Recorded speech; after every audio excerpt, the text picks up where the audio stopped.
आज धतूरा चढ़ाया तुम लोगों ने, सबने, पूरा भारत, पूरा विश्व आज शिव जी को धतूरा चढ़ा रहे हैं। और कई जगह पर धतूरे की कीमत 100 रुपए हो गई है।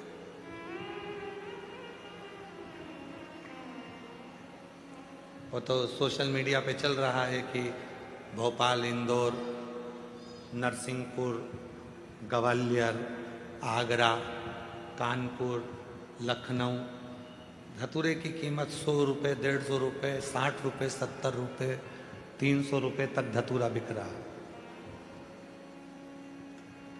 इसको कहते हैं शिव अपने पास जो रखता है उसकी कीमत कब बढ़ा देगा पता ही नहीं चलने देता।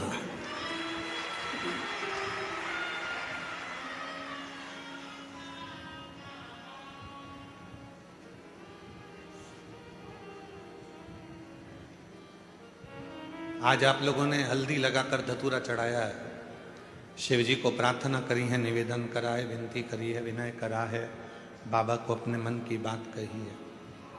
थोड़ा इंतजार करना, थोड़ी प्रतीक्षा करना, थोड़ी प्रतीक्षा करना, थोड़ा इंतजार करना। इस धतूरे का फल आपको मिलेगा जरूर। बाबा खाली नहीं करेगा, भर कर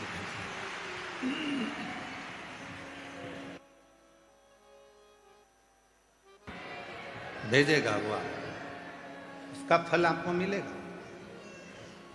एक लोटा जल चढ़ा रहे हो तो उसका भी फल आपको मिलेगा। पशुपति व्रत कर रहे हो तो उसका भी फल आपको मिलेगा।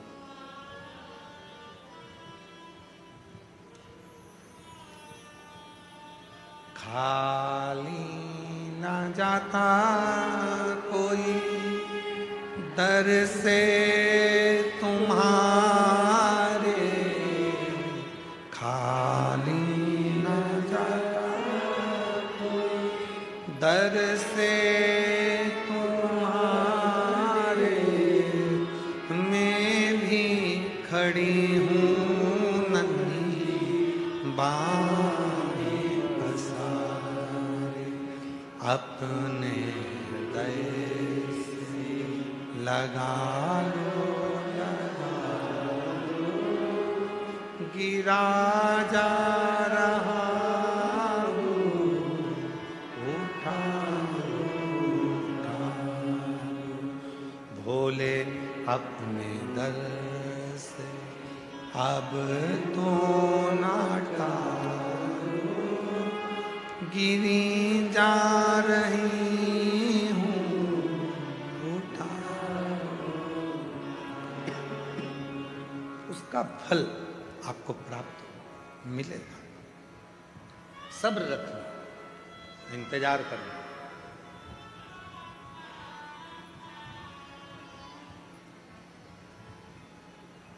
स्वयं उमा ने, माता उमा ने भगवान महेश से पूछा था।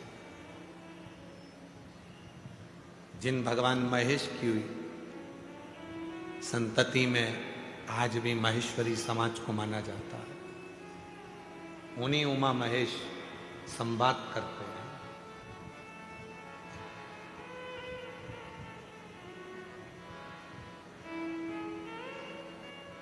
उन्हीं उमा महेश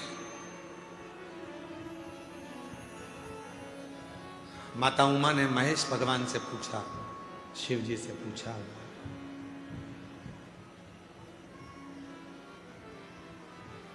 आपकी और हमारी जो संतति होगी, आपका और हमारा जो वंश बढ़ेगा, जरा ध्यान देना इस प्रसंग पर। सब अपने व्यापार में, सब अपने व्यवसाय में, सब अपनी नौकरी में, सर्विस में व्यस्त हो जाएंगे कलिकाल में।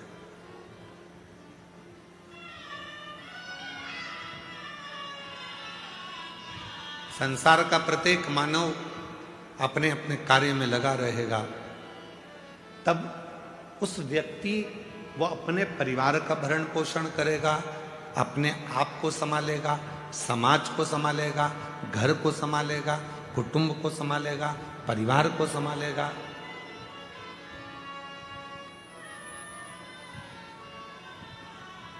हो सकता है वो आपको भूल जाए, हो सकता है वो आपका स्मरण ना कर पाए, तब आप उस जीव को मुक्त कैसे करेंगे, उसके कार्य को सफलता कैसे देंगे, उसको फलित कैसे करेंगे। भगवान महेश ने मां उमा को जो कहा वो आपकी जिंदगी में उतार कर रखना।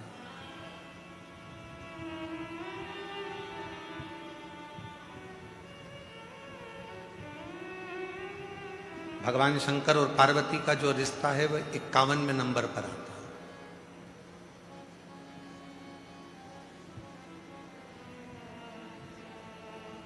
माता सती और शिव जी का जो विवाह है वो 49वें नंबर का है। 50वें नंबर में बीच में सती और पार्वती के बीच में एक भगवान शिव और माता पार्वती का, सती का प्रागट्य एक और हुआ है, जिसमें माता पार्वती जी कोयल बनी हैं और भगवान देवाधिदेव महादेव नीलकंठ बने हैं। ये बीच में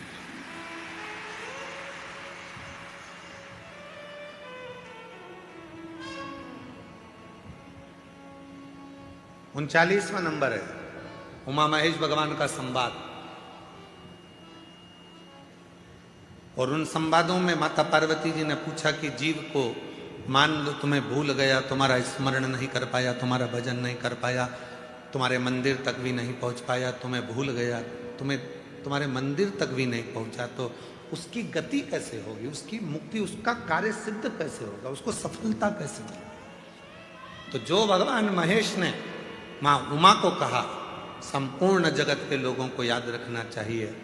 भगवान महेश कहते हैं, उमा, संसार का मनुष्य यदि मुझे भूल भी गया कोई बात नहीं, मुझे भजना भी भूल गया, मेरा नाम भी भूल गया, मुझे नहीं भज पाया, मेरी औलाद, मेरी संतान यदि मुझे नहीं भज पाई, किसी के गले में अगर रुद्राक्ष पड़ा होगा या किसी के मस्तक पर तिलक लगा होगा, भस्म लगी होगी, त्रिपुंड लगा होगा, चंदन लगा होगा, कुंकू लगा होगा, या उसके गले में यदि रुद्राक्ष पड़ा होगा और ऐसा व्यक्ति भी उसके सामने से निकल कर चला जाएगा और उस रुद्राक्ष पहने हुए व्यक्ति का, बच्चे का, बूढ़े का, महिला का, पुरुष का, किसी का भी दर्शन अगर उस व्यक्ति को भी हो गया तो जितना फल रुद्राक्ष पहनने वाले को मिलेगा, उसका दर्शन करने वाले को भी उतना ही फल प्राप्त होगा,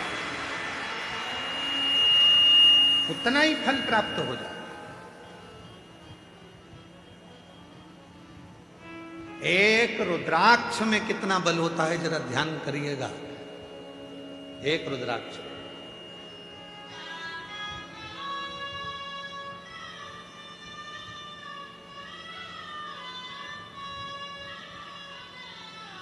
$63 नैनार 63 शिव भक्त तमिल में हुए हैं। 63 उसमें से एक थे भक्तंगित प्रत, जिनका नाम था भक्तंगित प्रत। 63 भक्तों में से शंकर भगवान के 63 शिव भक्तों में से एक भक्त थे भक्तंगित प्रत।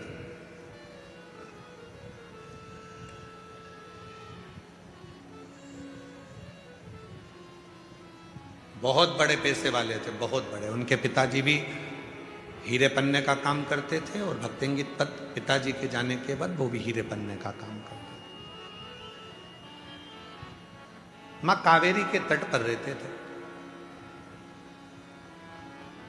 जैसे उत्तर में मां गंगा की पूजन होती है, वैसे ही दक्षिण में मां कावेरी की पूजन होती है। शिव जी के भक्त तो थे ही नहीं, उनका नाम माम स्मरण में था ही नहीं, वो पहले भक्त नाम ही नहीं था उनका। वो तो एक सेठ थे, धनिक सेठ, पैसे वाले, धनपति, करोड़पति। विदेश में उनका व्यापार होता था भक्तंगित प्रत का, खूब दौलत थी, खूब धन था, खूब वैभव था, कोई कमी नहीं थी। उन्होंने अपनी जिंदगी में शिवालय भी नहीं गए, पर एक नियम उन्होंने अपने जीवन में बनाया था, माँ कावेरी का स्नान करना, माँ कावेरी का दर्शन करना और माँ कावेरी के स्नान कर कर अपने घर आना और अपने व्यापार में लग जाना। अब जो लोग कहते हैं कि हमें दुकान से फुर्सत नहीं मिलती, हमें व्यापार से फुर्सत नहीं मिलती, हमें पढ़ाई से फुर्सत नहीं मिलती, हमें नौकरी से फुर्सत नहीं मिलती, उनके लिए सबसे अच्छी कथा है भक्तिंगित पद की। 63 नयनारों में से, शिव संप्रदाय के सुंदर भक्तों में से, तमिल के 63 भक्तों में से एक भक्त है, एक भक्त भक्तिंगित पद।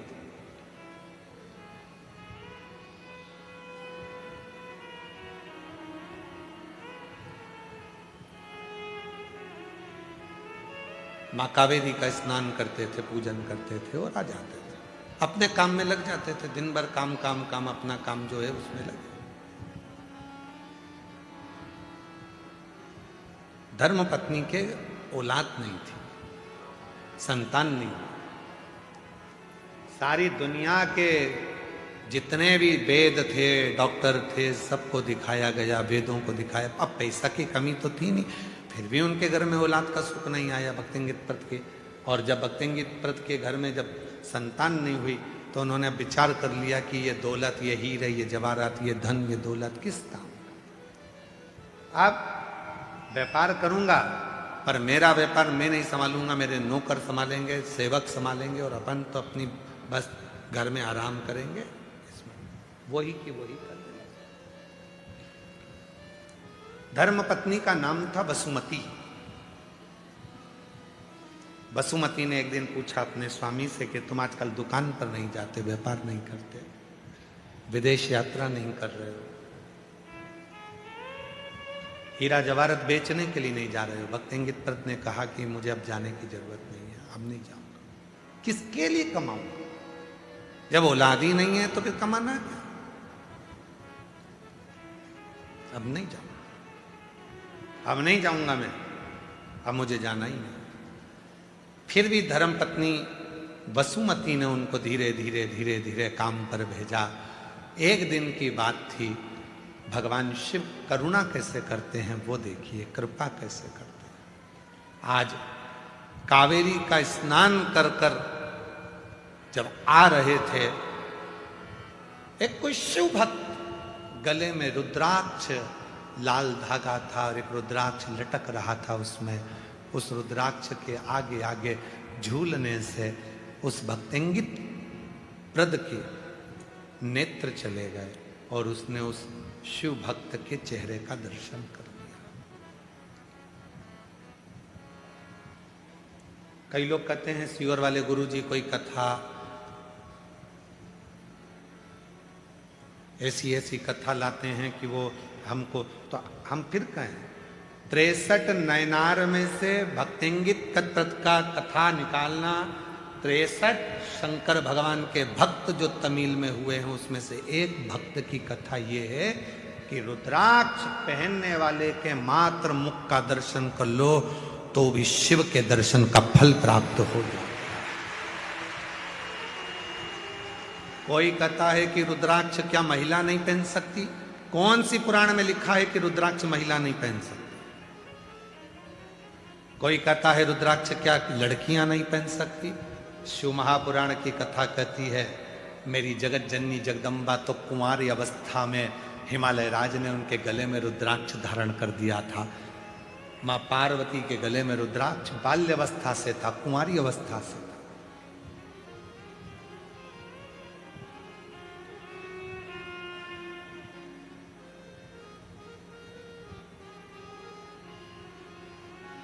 रुद्राक्ष जिसको तुम धारण कर, कोई व्यक्ति पे ना, यहाँ आते हैं कई भक्त जो बेलपत्री लेने के लिए आते हैं तो हम देखते हैं उनके गले में रुद्राक्ष, कोई भाई है, कोई बच्चे हैं, कोई माताएं, उनके गले में जब रुद्राक्ष दिखता है तो रुद्राक्ष जब जिसके गले में दिखता है तो हम उसके चेहरे का दर्शन जरूर करते हैं। क्यों? उसमें मेरा शिव बसा है, इसलिए वो रुद्राक्ष पहन कर यहाँ पर। और जिसके गले में रुद्राक्ष नहीं होता वो बाजू में खड़े होकर भी चिल्लाता रहता है बाबा जी बाबा जी बाबा जी, तो भी हम उसको देखते ही नहीं। रुद्राक्ष है तो दृष्टि अपने आप जाती है।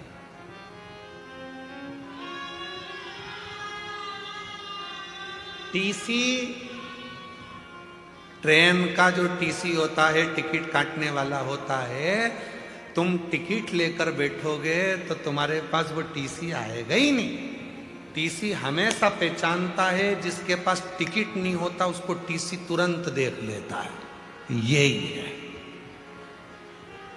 अच्छा, उसके पास में कोई जड़ी बूटी तो है नहीं, उसके पास कोई जादू भी नहीं है कि वो तुम्हारे बिना टिकट को तुरंत पहचान लेता है। उसको वो निगाह से पहचान जाता है, उसके हाव भाव से पहचान जाता है कि इसके पास में टिकट है और इसके पास में टिकट नहीं है।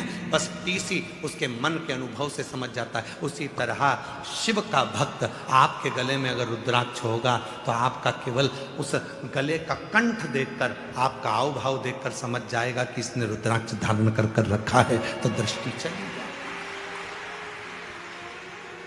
सुंदरता होगी तो लुच्चे जरूर देखेंगे, सुंदरता होगी तो लुच्चे जरूर देखेंगे, गले में चेन होगी तो चोर जरूर देखेंगे, और गले में रुद्राक्ष होगा तो महाकाल जरूर देखेंगे।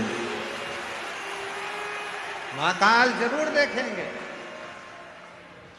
कितना सुंदर हो तुम, वो लुच्चा कहीं से छुप के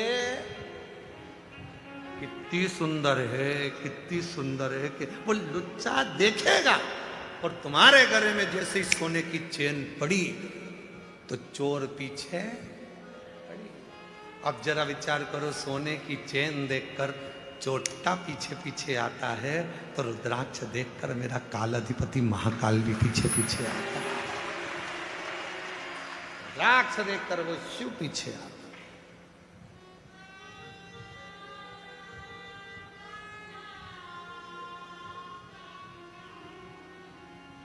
नैन लड़े त्रिपुरारी से मैं उनकी,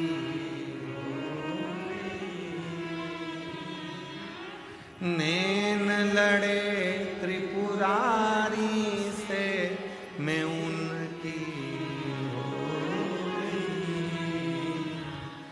मेरे नैनन बरसे नीर से सखी सीहोर जाऊं, मेरे नैनन बरसे नीर से सीहोर जाऊं, सीहोर जा